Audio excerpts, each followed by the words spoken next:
noches, nosotros somos del grupo 4. Este grupo lo conforma Brian Posligua, Emilia Vinuesa y mi persona, Juan José Daste. A nosotros nos ha tocado exponer una representación artística y cultural llamada La Diablada de Píllaro. Es una fiesta muy famosa en Ecuador que ha tomado mucho renombre en los últimos años.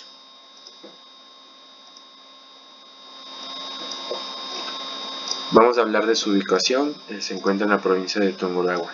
Es también conocida como Santiago de Píllaro, una ciudad ecuatoriana que es cabecera cantonal del cantón Píllaro, así como la cuarta urbe más grande y poblada de la provincia de Tungurahua.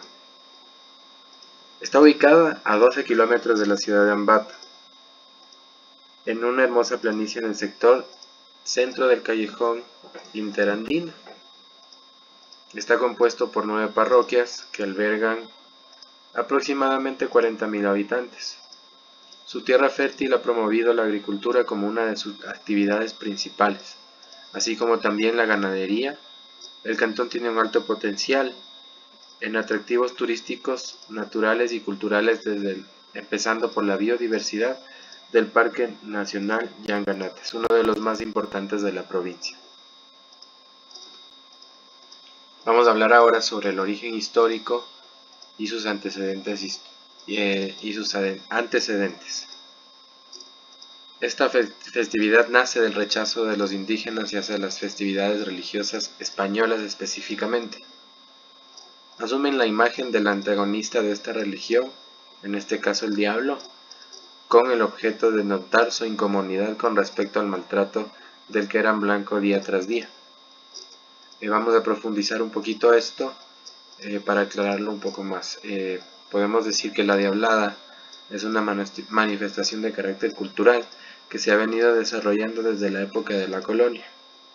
Esto como un rechazo a la opresión y el desprecio que el terrateniente tenía sobre el indígena en épocas, quienes durante el Año Nuevo daban permiso a los indígenas para festejar con sus familias después de largos meses de explotación en las famosas mitas y obrajes.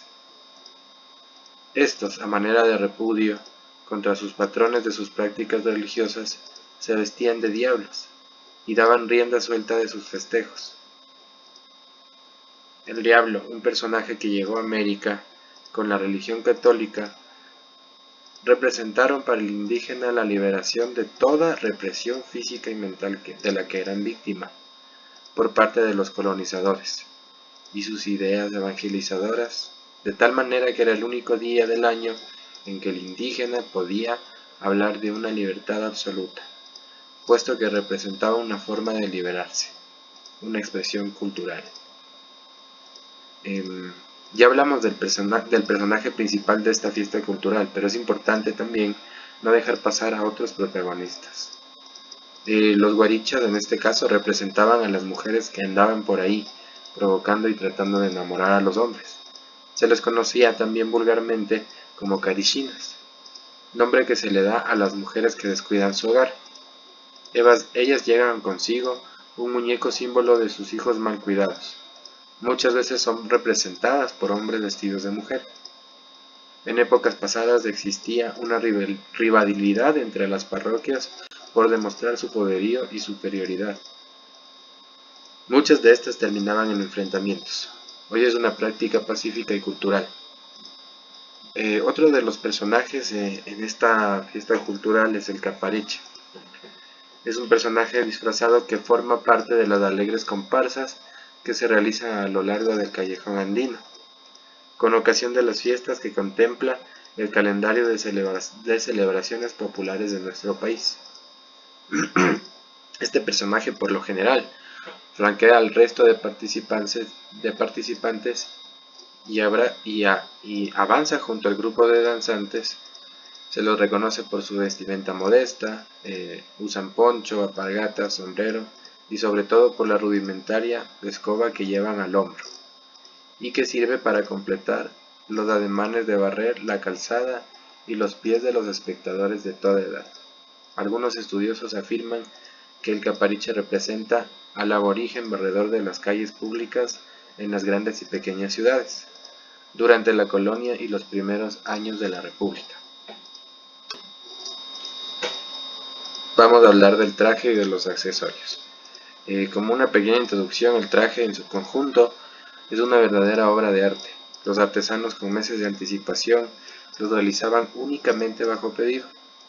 La careta requiere un trabajo minucioso que exige mucha paciencia. El precio de la máscara depende del modelo que se elija.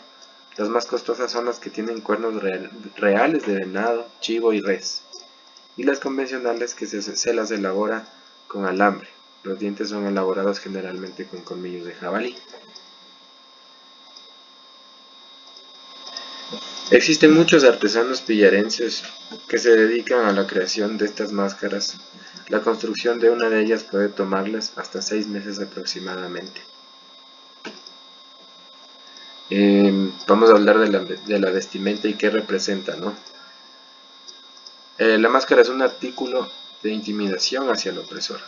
El escapulario, la cruz de palmas bendita, el collar de cuencas y el rosario.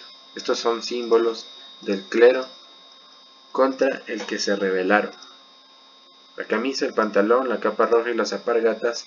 El color rojo de las prendas representa el maltrato que sufrieron y las alpargatas las raíces indígenas. También usan látigo con pañuelo, que representa la fuerza del pueblo y las armas. La maraca y la campana representan a la voz del pueblo. Vamos a hablar de su danza. Esta representa el enfrentamiento entre las fuerzas del bien y del mal, reuniendo tanto elementos propios de la religión católica, introducida durante la presencia hispánica, y los del ritual tradicional andino. Durante los 6 primeros días de enero se organizan los desfiles que saldrán desde los barrios más importantes de Píllaro, transitando por las principales calles de la ciudad, acompañados de bandas de pueblo que acompañan el desfile con sanjuanitos, pasacalles y saltaspas. ¿Qué representa en sí esta fiesta?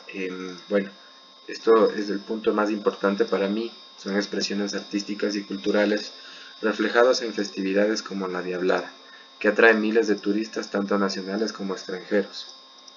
Todos los años, del 1 al 6 de enero, Píllaro se viste de rojo. Los diablos salen a la ciudad por todas sus calles, en donde cada año convocan alrededor de 1500 danzantes, vestidos de diablos, guarichas y capariches, personajes ya nombrados. Por la cantidad de participantes, es la segunda fiesta más popular en Sudamérica, lo dicen algunos expertos. Otra expresión cultural de esta fiesta lo comprende la presentación de personas disfrazadas que se denominan la Legión, que es un complemento de lo que eran las fiestas de inocentes. Entre ellos tenemos personajes como el duende, la muerte, la viuda, la caja ronca, la puerca de los 7 guaguas, etc. La Diablada significa el inicio de un nuevo año, donde las personas renuevan sus energías. Sus principales visitantes provienen de ciudades aledañas como Quito, Riobamba y Ambato.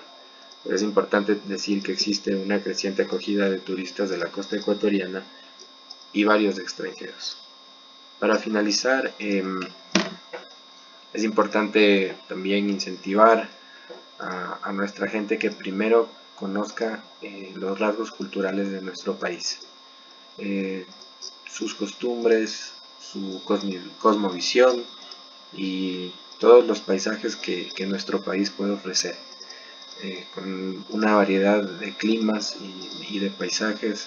Considero que el paraíso está aquí primero y debemos saber valorar nuestra cultura para poder valorar la cultura del resto del mundo. Muchísimas gracias por tu atención, espero que esto haya reforzado conocimientos y más que todo nos incentive a todos a visitar esta tierra y su cultura. Muchas gracias.